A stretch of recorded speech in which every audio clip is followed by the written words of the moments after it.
Hello. You wouldn't believe how difficult it was just to get the room set up for a little bit of recording this evening. Nothing complicated, nothing that I was worried about, but just little pieces of moving things around, or somebody came to collect a bunch of books tonight, so I had to have those ready and in the hall, and then to come upstairs and get on with some other things.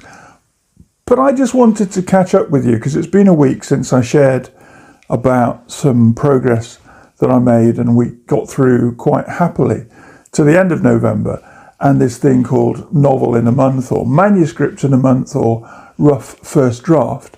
And I'm very happy with what happened and how things actually went during the course of November.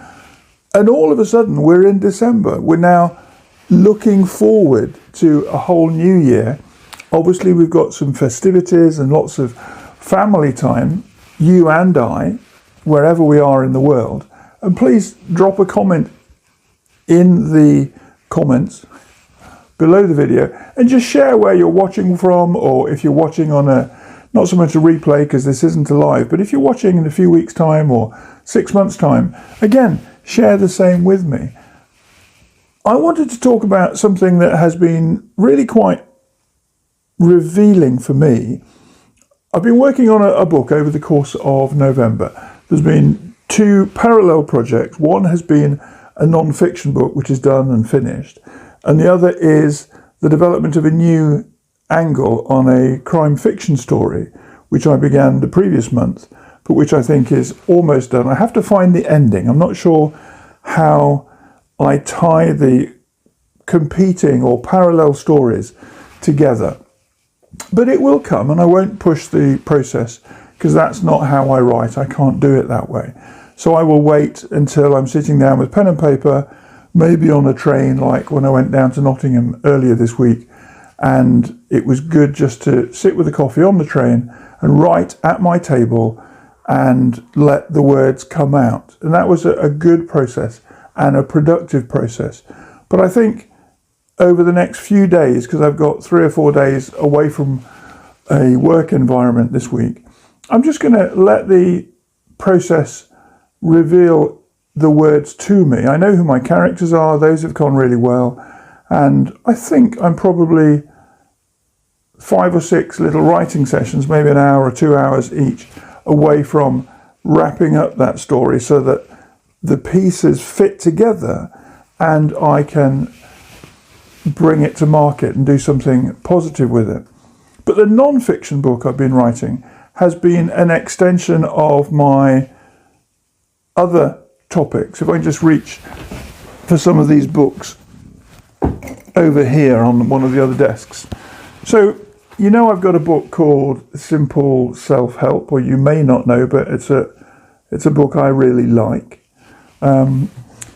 There's a book about decluttering your home, and that's been very helpful to me. It's also my best-selling book, but it's a book where I was very honest about all the clutter I used to have in a different house and how I got rid of it, packaged it, processed it, sold it, gave it away, and that's a good book.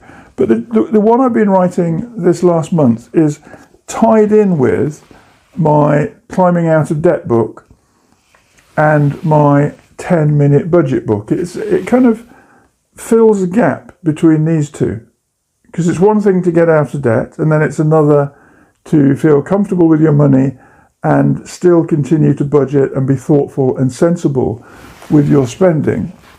But the book that is finished now and will sit nicely with these and make a little 3-pack product on Amazon is a book that looks really at the topics of money, not so much purely the psychology of money, although that's a strong aspect of it, but the process by which money flows. And one of the things that has very much come out of the work this past month is the fact that, and if I can just share it with you, I'm just going to cover one section of what I want to talk about. It's this, that there is always enough. Always. And when we are fearful or nervous or downbeat about our personal circumstances or our finances, that for me certainly, and let's see how you respond and how you share your thoughts about this, please. For me, when my focus has been very narrow, very fearful based, that's not a phrase, but has been based out of fear and worry and concern, actually things have got more difficult. But that's because I have been projecting, and I'm suggesting that you and I may have been projecting scarcity, lack, and the difficulties around the flow of money. And since last month, well, it happened during the month, but very much since the end of last month, I have been very fortunate and receiving in a very good way. Excuse me.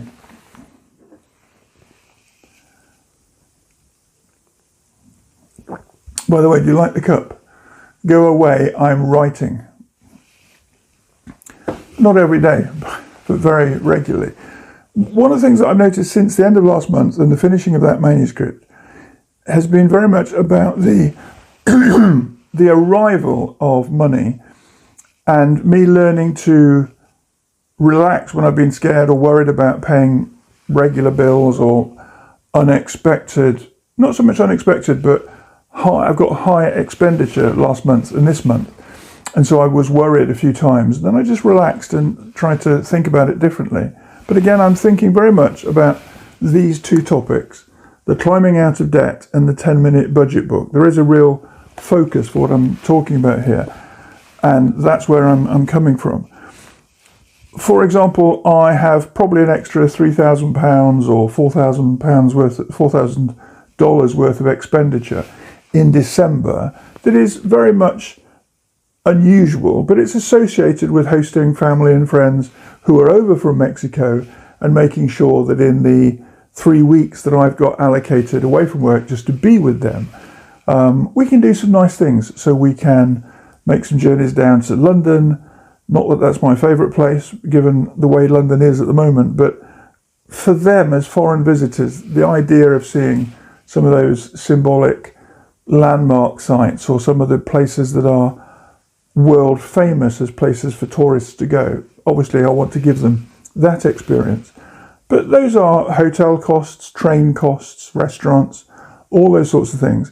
And I was thinking just a few days ago, oh no, how's that going to happen and what's going to happen? And then I thought to myself, no, you are forcing yourself to think, where am I going to get the money from?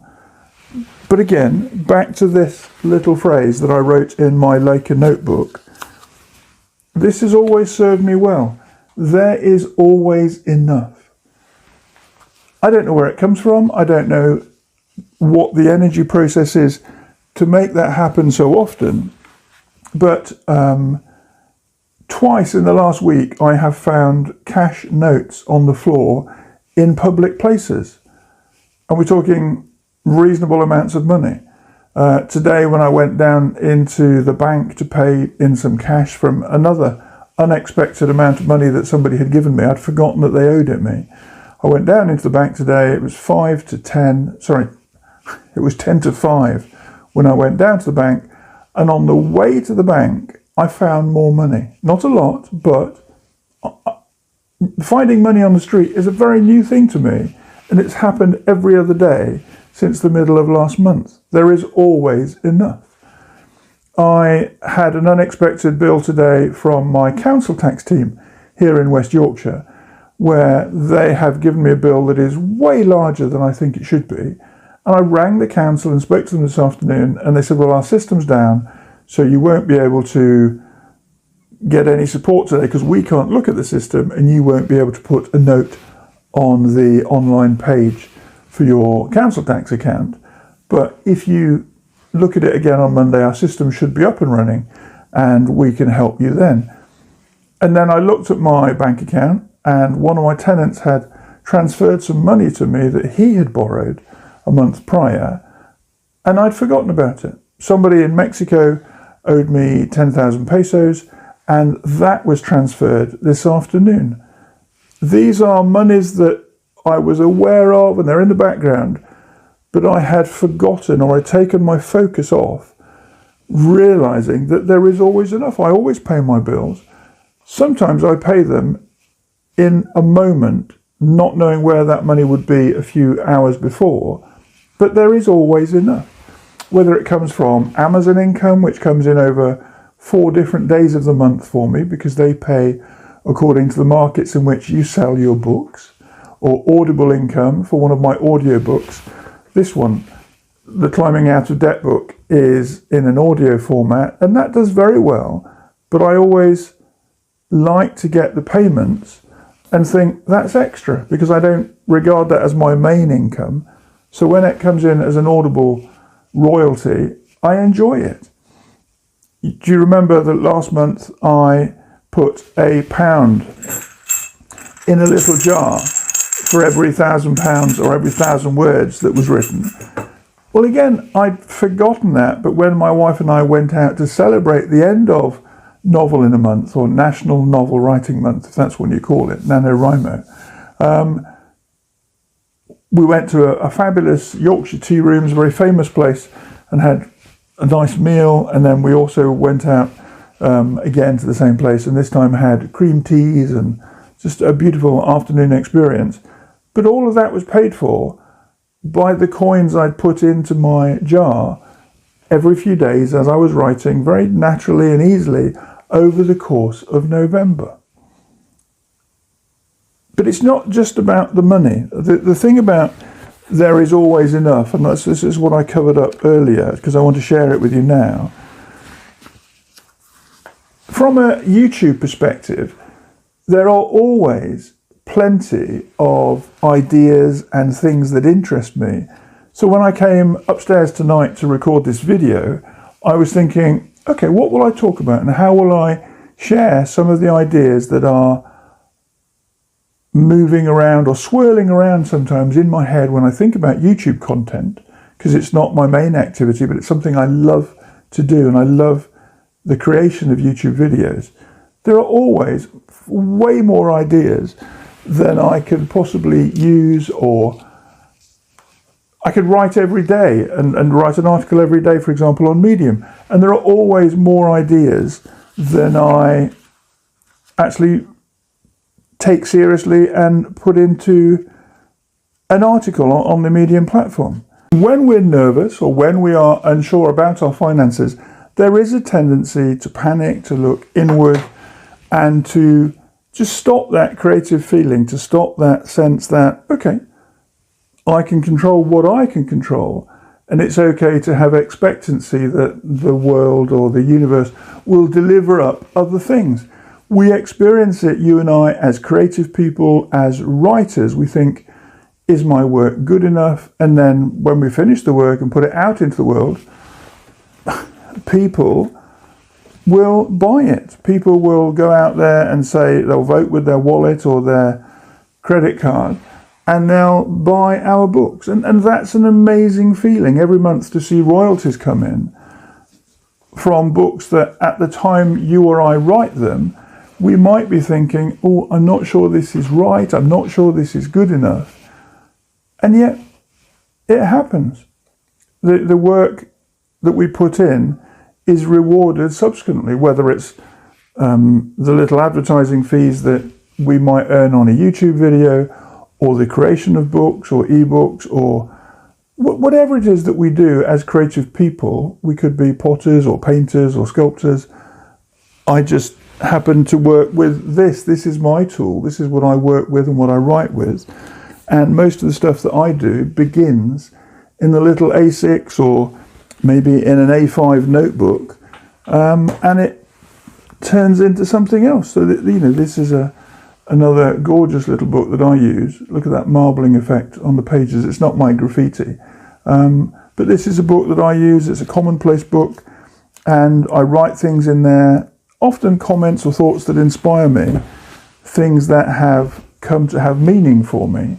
And sometimes those are little quotes that keep me calm when being calm is the last thing that is the first thought that I have. That's a complicated sentence. The last thought that is the first thing I have. what I want to share with this whole idea that there is always enough is that you are supported, you are safe. You and I are able to make our livings as creative people, as those skill sets that I've talked about before, because we are engaged in something that is meaningful work, that gives us that joy. When we're not doing it, it hurts us. When I'm not writing for a few days, I get really grumpy. Big surprise. When I don't have access to a notebook or pen and paper, and I'm unable to express myself in that way, because it's out of my character not to be thoughtful, not to be trying to express myself with pen and ink, I get in a place where I find things difficult. So I will pick up the pen and paper, and it might be this one or it might be another one that's in my wrist bag. This one is kind of personal notes and jottings and shopping lists and the things that are nothing to do with writing and creativity. This is very much for my book creation and my YouTube and the ideas for articles that I write on Medium.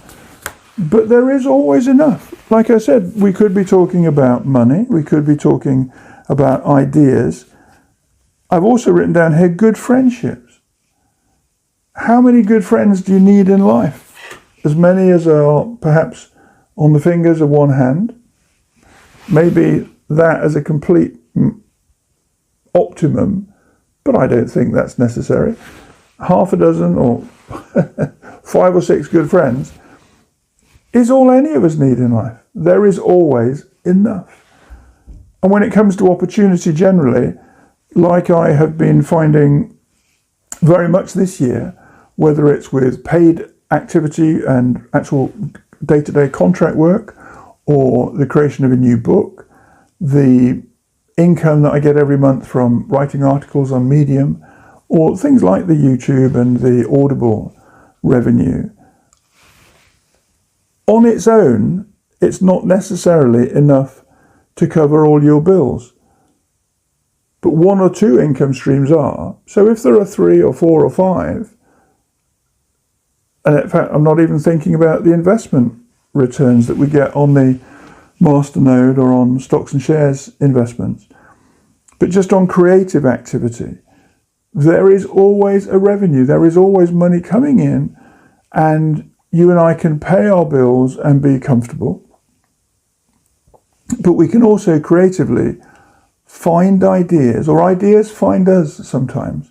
In fact, I think that's a very frequent thing, that ideas will come to us when we most need them, when we are most ready and our listening is strong, or our hearts are open to ideas that perhaps we don't know that we need them, but we need them. And those ideas, excuse me again, will turn up. And they will find us. And that's really what I wanted to talk about today, this whole idea that we can be fearful, we can be worried or concerned about our resources, or with some focus, with some gentle shaping of our activity, we can be in a place where actually everything is good. There is always cash flow. Cash flow is a very important concept, just as also is the idea of capturing your ideas in a non-digital, analog way. You won't find me scrolling very often because it's just something I don't feel comfortable with. But I'm always scribbling with a pen and paper. Not massively, not frantically, but if an idea comes to me, I want to jot it down, I want to capture it, because it may well be that that has a value to me in 3 months' time or 3 weeks' time, because it has generated something. It has supported us as a household from work that I did those 3 weeks or those 3 months prior, and has given us an opportunity to feel comfortable and safe, and to know that, forgive the phrase, but here it is, and to know that there is always enough. wherever you are in the world, please just focus on what works for you. Put as much time and energy into those things that you are excited about, motivated by, and which drive you forward to that place where you are content and happy. But as much as anything else, where because of your ability to express yourself, you are finding that you are in the best place possible.